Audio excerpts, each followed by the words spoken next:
ان کی شروعات کہاں سے ہے؟ جنوں کی شروعات کہاں سے ہے؟ اب جنوں کی شروعات کہاں سے ہے؟ تو اللہ رب العزت نے سورہ کہف سورہ نمبر 18 آیت 50 سے فرمایا کہا وَإِذْ قُلْنَا لِلْمَلَائِكَةِ اسْجُدُوا لِآدَمَ فَسَجَدُوا إِلَّا إِبْلِيسَ وَكَانَ مِنَ الْجِنِّ فَفَسَقَ عَنْ أَمْرِ رَبِّهِ۔ اب دیکھیں ان کی شروعات کہاں سے ہوئی؟ تو ان کی شروعات وہیں سے ہوئی جہاں سے آدم کی، ہمارے والد کی شروعات ہوئی۔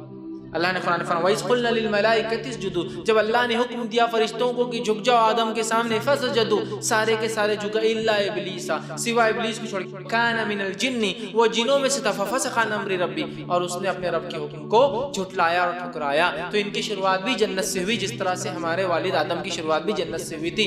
جس طرح سے ہمارے والد آدم ہیں، ان کی نسل میں، ان کی اولاد میں مومن اور کافر ہوتے ہیں، اسی طرح ابلیس پہلا جن ہے جس کی نسل میں مومن اور کافر دونوں ہوتے ہیں۔ ہمارے والد آدم مومن تھے، ان کی نسل میں کافر بھی ہوتے ہیں، اور ابلیس پہلا کافر تھا اور اس کی نسل میں مومن بھی ہوتے ہیں۔ تو اللہ نے حکم دیا آدم کے سامنے جھکنے کا، ابلیس کو، اس نے نہیں جھکا۔ کیوں؟ آبا واستکبر، انکار کیا اور تکبر کیا۔ وَكَانَ مِنَ الْكَافِرِينَ، اللہ نے کہا کافروں میں ہو گیا۔ تکبر کیا، اس نے کیوں تکبر کیا؟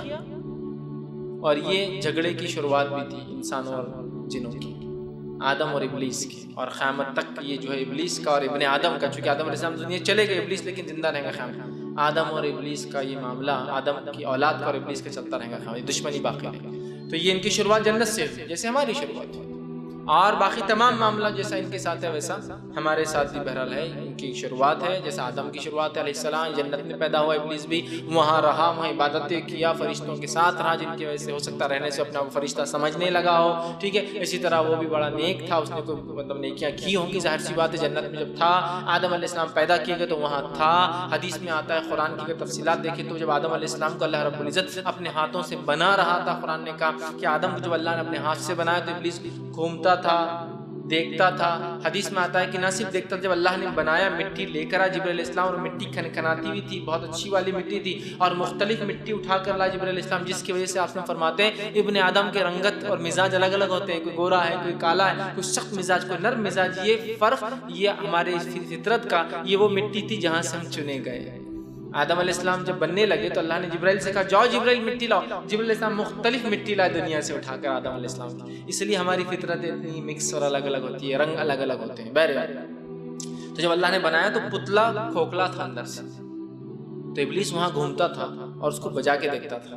جب بجاتا تو اللہ کے رسول اس میں آواز آتی تھی، تو ابلیس سمجھ گیا کہ جو مخلوق بن رہی ہے بہت کمزور ہوگی، آسانی سے بہکاوے میں آ جائیں گے، آسانی سے پھسلاوے میں آ جائیں گے۔ اسی وجہ سے آدم علیہ السلام کو بہت آسانی سے پھسلا پایا، وسوسے ڈال کر، چونکہ وہ آدم علیہ السلام کی تخلیق کو دیکھ چکا تھا کہ ابن آدم بہت کھوکھلا ہے۔ آدم علیہ السلام کیسے تھے؟ اندر سے کھوکھلے تھے، تو اس کو اندازہ ہو گیا کہ مخلوق جو ہے کمزور ہوگی اور بہکاوے میں آسانی سے آ سکتی ہے۔ سمجھ رہا بات؟ تو بہرحال وہ وہاں تھا، وہاں سے ہماری اس کی شروعات ہوئی۔ اور پھر یہ پہلا جن تھا، یہ کوئی فرشتہ نہیں تھا، کسی بھی دور میں فرشتہ نہیں تھا، یاد رکھیے جن تھا۔ بہت سارے لوگ بولتے ابلیس جو تھا فرشتہ تھا لیکن زیادہ علم حاصل کرنے کی وجہ سے گمراہ ہو گیا، اس لیے بولتے دیکھو زیادہ علم حاصل نہیں کرنا، ابلیس بھی فرشتہ تھا پہلے، بہت علم حاصل کرے نا، قرآن حدیث کی بات کریں، اب جاتے تم بھی اسلام سے نکل جاتے سے ابلیس نکلا جنت سے۔ تو یاد رکھیے وہ کبھی بھی فرشتہ نہیں تھا، وہ کیا تھا؟ فالن اینجل بولتے ہیں اس کو۔ یہ عیسائیت کا عقیدہ، اسلامی عقیدہ نہیں، فالن اینجل گرا ہوا فرشتہ نہیں، وہ ابلیس پہلا جن تھا۔ ہاں فرشتوں میں ساتھ رہ کر ہو سکتا اپنے آپ کو سمجھنے لگا، میں بھی پاسبل، لیکن وہ کبھی فرشتہ نہیں تھا۔